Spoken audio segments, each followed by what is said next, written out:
What's up, guys? Welcome back to the Olympia prep series that I'm doing here. A lot has changed since this past update. If you didn't see the last one, it's Olympia Prep Volume 1, and you can look at what we're currently doing here for prep. And back then, well, we were kind of anticipating that the Olympia was potentially going to get moved back, and it has. And so we're just gonna go over kind of how that's affecting me, what changes I'm making, and adjusting accordingly. But yeah, initially I'd started prep. I was going to be 20 weeks out, planning for the Olympia to be in September, with the idea that, hey, maybe it won't be, it might be moved back. I've heard some rumors of December, and then it so happens that it was moved back to December. So I went from, like, you know, thinking 20 weeks out to being pushed back months, and then it was like, no, now you're like 35 weeks out or something. So it's like, oh, well, what do you do? And when I first started dieting, I was like, well, if I cut down, because I was still around 241, 242, it's not like I can add any more size, really. I already have a hard time kind of getting to that weight. So if I start cutting and I bring my weight down and then I have to maintain for a while, like, that's completely reasonable and doable. So when I did move the calendar back, well, just continued as planned.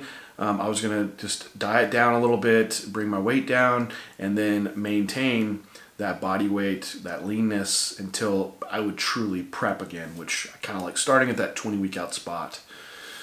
So these past few weeks, I've stayed at a lower calorie deficit, which hasn't changed my weight as much as what I thought. It takes a lot to really push me to get moving, and I think these next few weeks is what will have to happen and get pushed hard, because I'm still right around 239, 240, and we'll go up and down kind of around those numbers. Overall, I think I have a fuller, kind of rounder look, and a little bit conditioning has improved.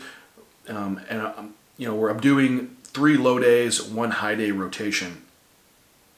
So, and it's just regardless of training or not. So my low days are around 100 grams of carbs, 300 protein, and 75 grams of fat.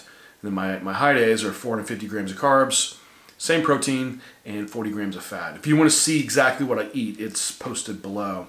So those have been rotating those days, and cardio is every day except my leg day, and for like 20 minutes of Stairmaster at a level 5. So it's not too intense, but it's I'm fairly heavy right now, and my cardiovascular conditioning isn't too high. I'm not very cardio adapted, so it's enough to push some good calorie expenditure. I did get it's a complete knockoff Fitbit, but it works well. Basically, it's a step counter. That's what I wanted. It does heart rate and stuff, but I don't think it's that accurate. But at least for steps, it gives me an idea of what my energy expenditure and activity level is throughout the day outside of exercise. So normally I'm usually around like 3,000 steps a day, which, if you don't know, that is not a lot at all. 2,000 steps is about like a mile, right? And for me, walking a mile at my body weight, it's a roughly 110, 130 calories in there. So I can have an idea of, like, if I had a really active day and I had a lot of high step count, my energy expenditure was really high. And for a lot of people, that can be very variable. So that's one thing that I have been tracking. So right now, averaging 3,000, 3,500 steps, doing that cardio amount with my calorie intake where it almost is fairly kind of maintaining my weight. And the food is low just because I'm fairly sedentary. Like, this is my office, and I sit here all day long, and I'll try to get up and walk around, but I just don't a lot. So what will have to happen to really get more aggressive on this mini cut, which is turning into a longer diet phase, is probably pushing into energy expenditure and pulling out one of those high days, or just not even having a high day and just letting weight come down to what it needs to, and then using high days as I need, which is probably the most optimal approach. So I'll probably do a little bit of both. I'm trying to bring up step count, but also adding cardio. Using steps is great because all it is energy expenditure. Like, you want something cardio-wise that's not going to have a lot of fatigue generated from it, but just make you burn some extra calories. So walking is great, and it won't impact your resistance training. The issue is if you have work to do, because you can't go around walking for like 2 hours a day if you have like a lot of work to do, and that's kind of been some of my limitation in doing that. So prioritizing work over how much should I just be walking around. But easy ones to do that I'm gonna try is like after I eat a meal, just walk around the block. It takes me like 10 minutes. Do that 3 times a day. Hey, you got 30 minutes of extra walking in. So just an extra strategy that I can implement. That's kind of been the diet approach and what I'm setting up. So eventually I want to get my weight to around 235 and just kind of hold that weight and conditioning until I'm again about 20 weeks out, which is I'm right at 29 today. So maybe 3 more weeks of this and then hold for 6 weeks and then go back into true prep. Anyway, what I'm doing now in this current week is I just came off a deload week from training, and people had a lot of questions on this, on doing these deloads, which for me personally, I have found this whole off season, usually around the 5 to 6 week mark, with the way I train, I start to accumulate a lot of fatigue or start getting little niggles and issues popping up, and that's when I feel like I have to start pulling back on training. If I keep going, I start seeing lots of drop-offs in performance or injuries start happening. So a deload every 5 to 6 weeks I've just been doing it. Every 6 weeks, like I will do it kind of regardless, as almost a safeguard for myself, because I love to train and train hard, and I will justify being able to continue to do so when I probably shouldn't. So what I had noticed this 2 weeks ago now was my sleep was getting really, really poor. I was waking up fatigued and having a hard time going to sleep, which kind of is indicative of you're getting into this overreached state, and fatigue is getting high, maybe cortisol is getting high. Daily energy and focus was diminished, probably from fatigue, but also sleep was compounding that issue too. And then also training performance was just getting kind of stagnant, not really moving up. And these are all good signs that fatigue has generated high, and you potentially might need a deload. Some other guys might notice a decrease in appetite. You might see a decrease in libido. Just overall motivation to train could decline. More objective measures is I really would go off of your logbook and your strength progressions, and that should be kind of consecutive sessions in a row if you're seeing drop off. Now, if you need to check off your recovery boxes though first, so like, is my sleep good? Is my nutrition good? You know, am I hitting my meal timing and hydration perfectly? Like, are you nailing all the variables that affect recovery, and you're managing stress? If all those are right and your training performance is still declining, hopefully you've already been training with appropriate volume, but if you have, then that might be indicative that you do need a deload. And so what I do for my deload is volume is the largest contributor to fatigue generation when you're training. So reducing volume will pull off a lot of the fatigue that's accumulated. But what I do like to do is keep my intensity and the heaviest weight that I use for my top sets, I'll keep that in place. So usually I'll do my heaviest set, say whatever, I bench 315 for a set of 8, and then I back off for some lighter weight. I keep that heavy weight in. So when I come back from a deload, I still feel like some strength specificity with those lower rep ranges, but I'm not doing the volume, so I can recover well. Now, I would say if you're struggling with injuries or connective tissue joints feels beat up, use the lighter loads, decrease the load, and just still reduce the volume, the number of sets that you are doing. Another thing is just taking a few reps shy of failure. Failure just generates a ton of fatigue and also is fairly damaging and disruptive to muscle tissue. So that's not the idea of a deload.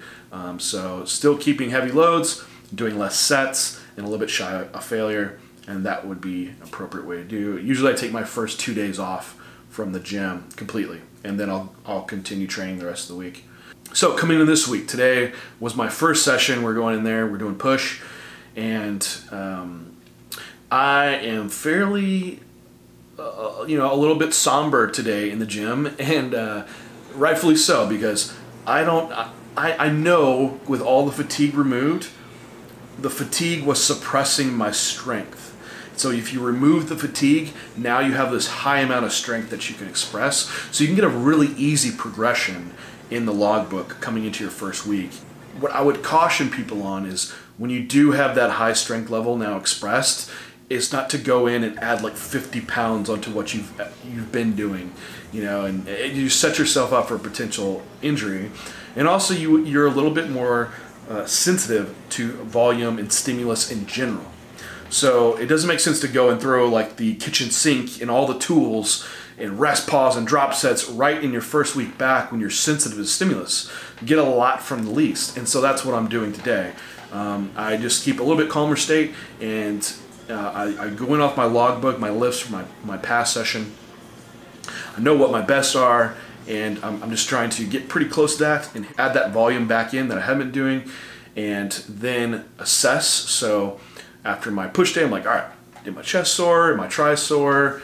Then the next session I can assess my performance. All right, my strength went up, perfect. I can push some type of progression forward. Maybe it's adding set in or just increasing my effort level, reps, strength in some aspect. So today I use my 45-degree incline press. For me, this is like my anterior delt overhead press movement. And I'm just doing 2 straight sets between 6 to 10 reps with the same load. And so those reps drop down just from fatigue setting in, and I'll hit those 2 sets. And I'm really focused on, and this is something in quarantine, being able to get back to some like free weight movements and move through a full range of motion, and that I've really enjoyed. So I've kept in the incline barbell press, and I feel so much more stable doing it and having just getting used to that movement. It's been a long time. 2 sets there. Then I moved into a horizontal press for chest. I do a hammer strength machine flat press. I'll keep the free weight first because that requires the most stability. Now I can move into some movements that have a little bit more stable environment around them. And on this one, I'll do 2 sets still, 2 working sets, but between 8 to 12 reps. So I'll start moving up the rep range, keeping the load the same throughout, and just letting the reps drop as fatigue is setting in. Then I want my tricep compound. So next I move on to doing a close grip Smith machine press. I do like a 15-degree incline so I can get a little bit more range of motion. What I have realized, if I go any steeper with the close grip, my shoulder extension is so great and it goes through such a large range of motion, it's like too much. It starts bothering my shoulder. So the 15 degrees is perfect within my active range, and that's been a good spot. And I do add on a band to this movement to put more tricep emphasis into it. You don't have to. There is some good argument of whether that even matters or not. I personally just anecdotally notice it's an improved movement for tricep activation using the band. So in this one I'll do 3 sets because I've noticed in my past training triceps can just handle more and they never get sore and they continue to improve in strength. So I'll do 3 sets of like 10 to 15 reps and just staying within that rep range. Then from there I move on to isolation movements. And so doing a cable chest fly for my first movement, and I can't take a lot of volume, so 2 sets is all I need for a chest cable fly, and I'll stay between around 15 reps ish. So might go a little higher, might go a little lower, but keep the reps higher on that one. Then I move into isolation work for side delt, which I like doing the cable cuffs, keeping my hands out of it. There's one less thing to focus on. I did them standing today. Usually I lay down on the incline bench and have them more supported, but feel like I can kind of work myself into a good position in standing. I like the cables because you get a really good resistance curve for the strength curve on the side delts. Because I like dumbbells. You just get a ton of loading at the top of the movement, and then once it comes down your side, there's just really not a lot of tension happening.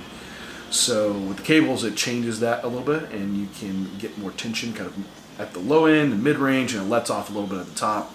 So I think it's probably just a better movement if you had to really nitpick and pick between one. So I do 3 sets, 12 to 18 reps. So I usually like to start at the top end, pick a weight that I hit at the top, and just let the reps fall as I'm getting fatigued and hitting failure. Then moving into triceps, so I have 2 movements I rotate for triceps. One being the prime strap push down with ankle cuffs on my wrists, just because I get golfer's elbow a lot, tendonitis in my forearm, so taking my hands out of it can help.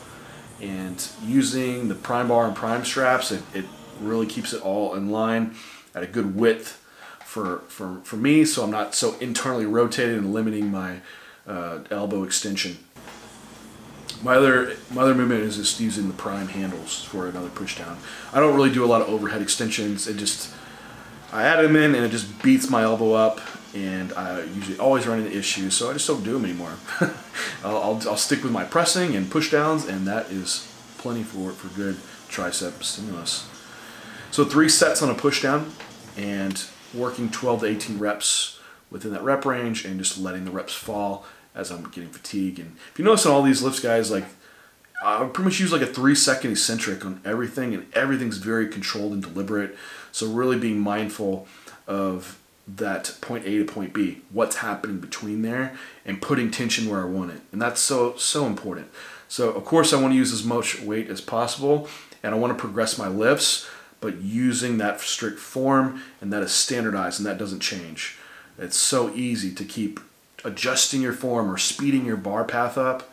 I've done it before too. We're like, all right, I added 10 pounds on a day and hit like an extra rep. Like, did that mean more tension in the muscle, or did that just mean I had better mechanics and lifted more because of that? And that's not the goal. So the goal is trying to stimulate the muscle that we intend. So keep your form strict. But that wrapped up the session. As far as my actual training split, I am modifying a little bit. I am going to go to a little bit higher frequency, which could be debatable doing on a mini cut. So if you do decide to go into a higher frequency training, you're going to get more quality volume from what you're doing, because your sessions aren't as long, so you're not going to get as fatigued. So I would say divide out your volume amongst days. Don't add any extra in, just do the same amount and see how you respond. And it's like I've had some leg sessions that just annihilate me. And I'm like, man, if I could just divide out the leg sessions a little bit, I won't be as fatigued, and I'll get more quality work in. So I think that's going to be more ideal. And then some of my push days have gotten really long. I'll do calves and abs, and then all the side delt work that I'm trying to add on. My leg days can be short if I split them, and then I can add some of that side delt work on leg days, which is, no, I know that's totally strange, but it would allow me to almost hit side delt like every other day, and they recover so fast. So I can really put some more emphasis in that area. But anyway, guys, enough of me rambling on about training. Thanks for watching. I always appreciate it. We'll continue this Olympia prep series. Please let me know if you have questions or comments. You just leave them down below, and I'll answer those for you. Until next time, we'll talk to you then.